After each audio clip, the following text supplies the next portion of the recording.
Hello everyone and welcome to my channel. My name is Ingrid. So thank you so much for joining me today. As a newbie prepper, I do come a long way. I do remember when I had to share with you guys my pantry right before I started prepping. It did not look good. It did not look promising. Even for someone who is not a prepper, it was easy just to see that my pantry looked pitiful and sad. Well, guess what? It's been a year since then and my pantry looks way better. And I've learned so much since then. And so that's the reason why I've decided to share with you guys 5 things I've learned so far as a newbie prep. And so to not waste your time, let me go to the first one here, which is things can get hectic so fast. It's important to have a strategy and commit to that strategy. Now, when I started prepping, I was using a general rule of buying extra items every time I go grocery shopping. Using that type of mindset in 2020 did not seem to be much use because in 2020, majority of the stuff that we available was stuff that most people don't buy often, but things that we use and we like to have were the things that were majority of the time out of the stock.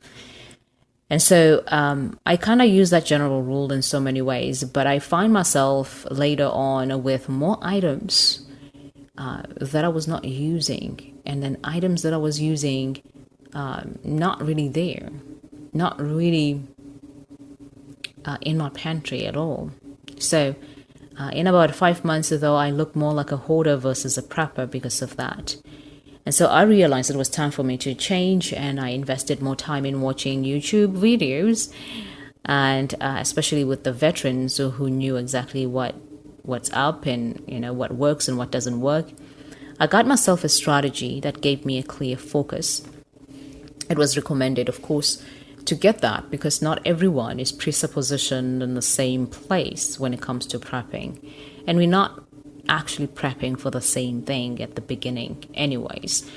So I got myself a strategy that helped me stay organized, and above all, it has kept my pantry full with stuff that I'm using mostly, and it has helped me push forward to other preps other than just food. And I like that because prepping is not just about buying a load of food. There's more to it than that. So moving on to the second thing I've learned, you guys, it is to not rely on fear, but rely on reason. Now, this was easy for me to fall victim to because, again, I started prepping in 2020 and moving into 2021. Natural disasters are up, society downfall probabilities are up. And when I went online or watching the news, these realities were up on my face all the time. Fear will creep in, because I was thinking, what if that happens to me? Fear, you guys, is a no-no because it generates negative energy that perpetuates the issue versus solving the issue. And it always seems like it is solving the issue, but don't take that lie. When I was driven by fear of what things could be or what it may be tomorrow, I was more likely to randomly purchase items without a plan, without a budget, without a strategy. I've run out of money a couple of times.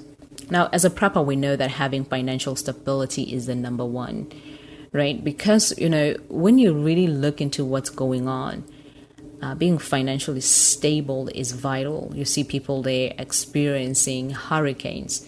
If they have the ability and sources to actually relocate, let the storm pass through, then come back, but couldn't do that because of their finances, because they are unstable financially, right? Prepping involves having financial stabilities.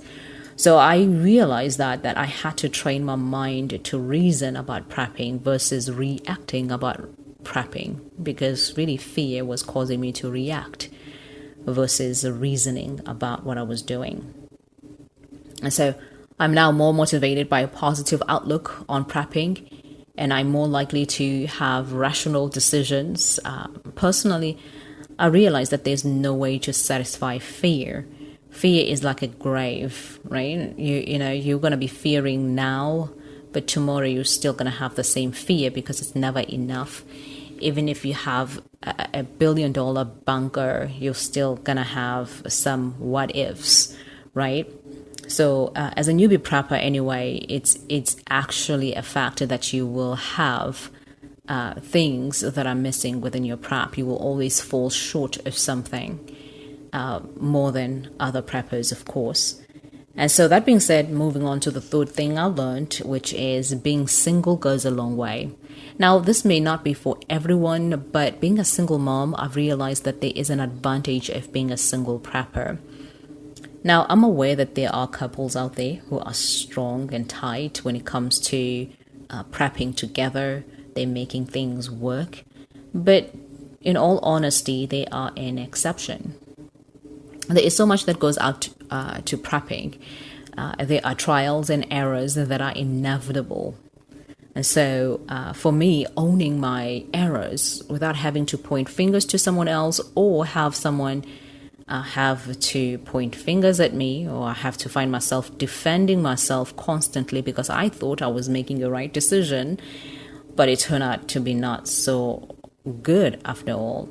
It's absolutely liberating to have that kind of freedom, you guys, with your preps. And so that being said, it helps you recover quickly. If you made a mistake, if you made a wrong decision, a foolish decision, a stupid decision, whatever it is, you will recover on that quickly because that means you've learned. The moment you know that what you did was not right, you will learn to do the right thing, and you'll recover from that without having to argue with anyone else, and you will actually move forward quickly. So don't let not having someone, a significant other, be the reason why you're not a prepper or you're not prepping because you're thinking, I need that extra income, I need those extra hands, those extra skills. Those are all good, but don't undermine the power of you doing this single, because it can still do more than those who are thinking they're better with each other when they are really enemies at the end of the day, and they're not able to accomplish anything. And so that being said, moving on to the fourth thing, which is learn from other preppers, not only the good stuff, but also their mistakes.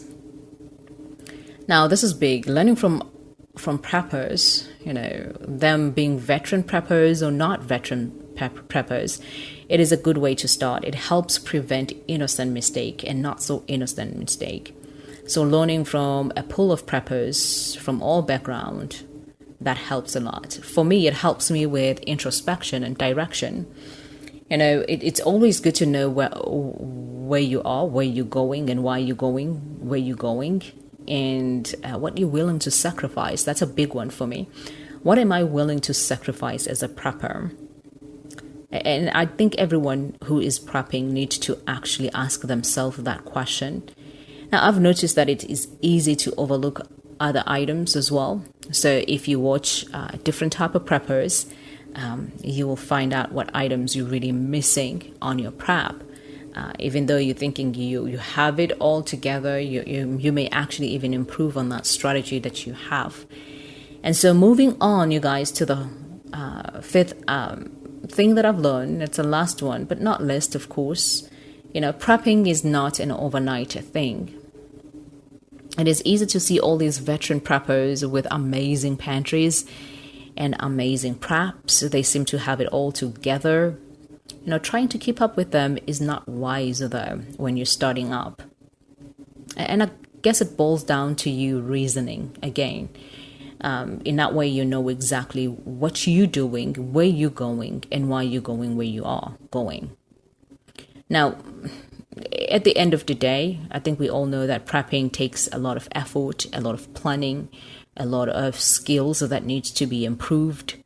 It is more of an investment and a lifestyle at the same time. Why? Because really, you are putting so much effort and so much really money into prepping and making sure that you're okay in the future.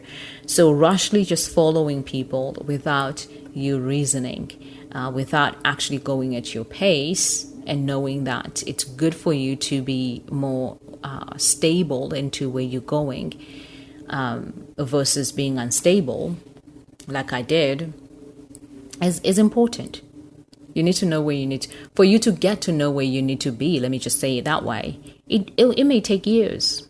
And as a matter of fact, if you listen a little bit closer to these veteran preppers, they've been prepping for decades. Some of them, they've been prepping for years. Most of them, right? So you need patience, you need fortitude, you need resilience. Otherwise, you are going to be burned out and give up prematurely. And that's not good, right? Because we need to prep. We need to invite non-preppers to start prepping and see this as a lifestyle, because that's what it is. Okay. And so that being said, I'm gonna go ahead and end it here, you guys. But I'm just gonna give you this bonus point that we all need to have an open mind as preppers to get to where we need to be. We cannot be rigid and refuse to learn from others or to be told altogether. It is important to listen and make informed decisions. Okay, and so thank you so much for watching, you guys, and stay tuned for the next video. And I truly appreciate you for staying with me. Now, I'm supposed to be doing this on a monthly basis, but I'm really behind. I'm not so sure exactly how to keep up.